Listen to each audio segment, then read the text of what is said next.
இந்த 2 நாளாவே எல்லாத்துக்கும் வீட்டு வேலை கொஞ்சம் அதிகமாக இருந்திருக்குள்ளங்க. ஏன்னா 4 கிழமை அடுத்தடுத்து பார்த்தீங்கன்னா ஆடி அமாவாசை, ஆடி வெள்ளி அப்படின்னு சொல்லிட்டு விசேஷமான நாட்கள். அது போல தான் எனக்கும் கொஞ்சம் வீட்டு வேலையெல்லாம் அதிகமாக இருந்துச்சு. ஒரே மட்டுக்கா செய்ய முடியாது. அன்னைக்கு கொஞ்சம் கொஞ்சமாக வந்து செஞ்சாச்சு. அப்புறம் வீடெல்லாம் க்ளீன் பண்ணி சுத்தம் பண்ணி ஃப்ரிட்ஜ் எல்லாம் க்ளீன் பண்ணியாச்சுங்க. ஆடி வெள்ளிக்கு சூப்பராக மங்களகரமாக வந்து செமன் கட்டி நமக்கு தெரிஞ்ச ஒரு 5-6 குளத்தில் வந்து கோலம்லாம் போட்டாச்சுங்க. இனி அடுத்து வேற ஆடி 18 வேற வருது. ஆடி 18 வந்தாலே ஆடி போயிடுவோம். ஏன்னா அன்னைக்கு தாங்க வந்து எனக்கு விபத்து ஏற்பட்டு வாழ்க்கையை வந்து புரட்டி போச்சு.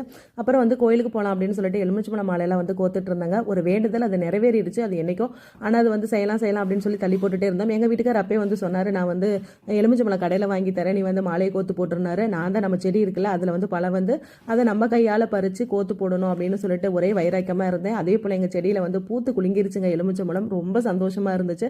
என் கையாலேயே கோத்து கொண்டு போய் எங்கள் முனியப்பனுக்கு போட்டேன். எப்படி இருக்கார் பாருங்க, சும்மா கம்பீரமாக.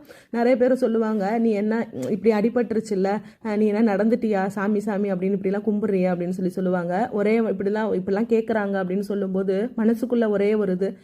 ஏன்னா காவல் தெய்வம் இவர் தாங்க. இந்த எல்லைக்குள்ள வந்து என்னை இன்னைக்கு வாழ வைக்கிறது வந்து இவர் தான். அப்போ ஒரே ஒரு வார்த்தை வந்து, உன் உசுரை காப்பாத்திட்டேன் நான் அப்படின்னாரு. இதை விட ஒரு உசுர் இருந்தால் மட்டும்தான் நம்மளால வந்து எல்லாமே பண்ண முடியும். வெளியேற பெற்ற வந்து உயிரை காப்பாற்றி இன்னைக்கு என்னை நடக்க முடியலனாலும் என்னை உட்கார வச்சிருக்காரு பாருங்க.